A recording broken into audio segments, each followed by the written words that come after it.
This Sunday, we joined humanity and the team in Tongat, as well as Uncle Rashid and his team, to serve more than 10,000 deserved families a hot plate of food. On the menu was mutton biryani and chicken pulao. And here's more or less the process of making chicken pulao and mutton biryani when cooking for thousands of people. Please note the video is 7 minutes long, so if you have something to do, rather save this video for later. Fire can permanently damage your pot, so please use wet sand or handy Andy on it. So we're with Uncle Rashid here. What do you have going here? Here we got mutton biryani. How many people will this feed and how much is inside here? This feeds 140 people. There's 20 kilo meat here, 2 kilo onions and 2 kilo tomatoes.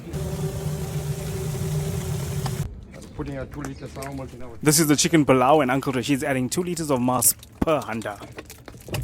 How important is sour milk in this entire dish? In biryani it's important, in pulao it's important. Please note, as of this point in the video, there is no fire under the chicken pulao. So keep your stove off if you're cooking at home.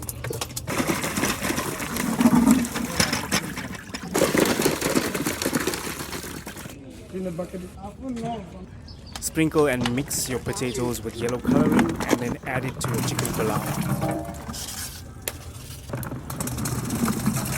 There's 25 kilo chicken in, 10 kilo potatoes, 2 kilo onions and 1 kilo tomato.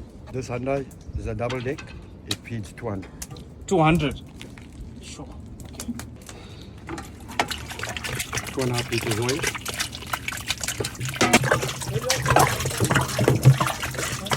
Now this is the mutton biryani. Mutton biryani. Half there. Oh.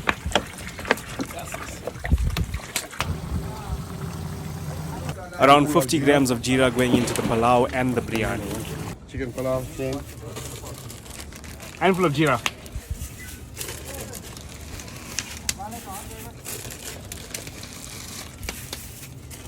Adjust your hand. Mine is small. Check his hand size. Check there. 25 grams cloves. Okay. And how many grams of jeera did you put in? 50.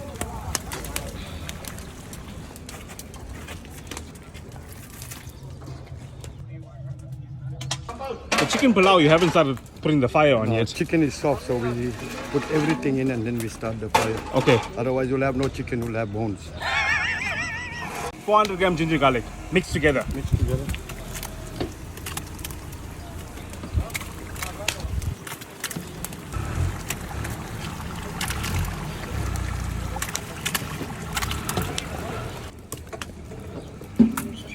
Chicken pulao, 400 grams ginger garlic again.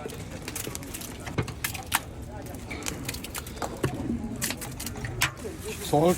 2.5 grams. 250 grams, sorry, yeah? But I was just checking if you're sharp enough.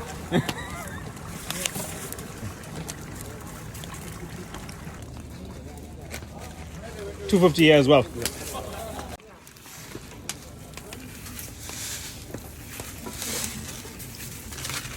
So far everything's the same except there's no fire here, and also you put mas in the chicken pulao and not in the biryani. We'll do the biryani just now because we're just waiting for the meat to get soft. These spices are going into the chicken pulao. Yeah, we got all our spices. Okay. We mix this for 4 pots. Right. 4 handas, you call it. We got a kilo of chili powder. We got 400 gram dhania powder. 400 gram jeera powder. 200 gram turmeric powder. 200 gram cinnamon powder. 200 gram ilachi powder. And 200 gram crushed chilies. And 100 gram egg yolk. So again, this is like 2 handfuls, 3, 4. What? 5. 5 handfuls.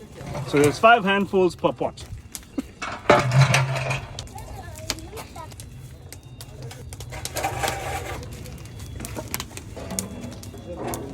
So 5 handfuls per pot here for the chicken pulao. 1 handful. 1 handful. 1 bunch to be approximate. 1 bunch per pot here as well. So far, we haven't stirred anything. No. No stirring at all. Fresh mint. Fresh.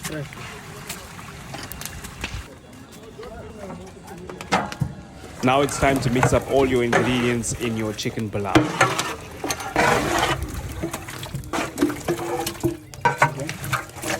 Now that the chicken pulao has been stirred, you can add in your fire. 2-liter mass going into each handa of the mutton biryani. We're doing 4 pots mutton. We got a kilo of chili powder.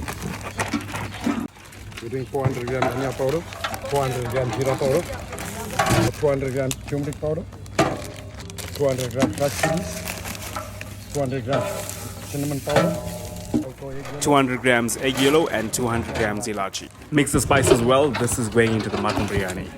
5 handfuls. Add in 5 heaped handfuls of masala into each pot, around about 400 grams per pot, and then stir lightly.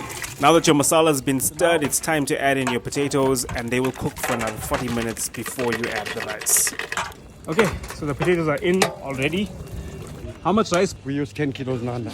Poke a knife through your potato, and if it goes easily through, that means you're ready to put in your rice. Once you've added your rice, add around 15 to 18 liters of water. We put our plain rice and water. We use half kilo salt. Now that you've added your rice, water and salt, stir your chicken pulao gently. Knife test on the mutton biryani. Done. Ready for rice. Make sure you stir the pot thoroughly before you add the rice. After adding your rice, add around 10 to 15 liters of water, followed by half a kg of salt. Okay, the reason why we're adding water is because when you put raw rice into the pot, you need the rice to boil up. As the water is boiling, the rice rises up and the water dries out. Biryani is ready for steam. It's done. In between making the pulao and the mutton biryani, they were also making dalgos. Comment below if you'd like to see a step-by-step video of that. Check on your biryani from time to time to ensure it's not getting hot at the bottom. You're putting 1 block per pot, Uncle Rashid? The reason they put burning wood on top of the pot is to dry out any excess water from inside the handa. You can achieve the same results at home by putting your pot into your oven at low heat. And this should be your end result, chicken pulao, Uncle Rashid style. Unfortunately, we had to leave early, so we didn't get to show you the end result for the mutton biryani. The food in the video wasn't for a function or a special occasion. It was completely for the less fortunate. Yes, the food was handed out completely free to the people of Tongaat. The organization is called Humanity, and they're based in Tongaat, and if you'd like to donate, you can. We encourage you to donate items instead of money. A huge shout out to Uncle Rashid from Rashmia Caterers. What a legend.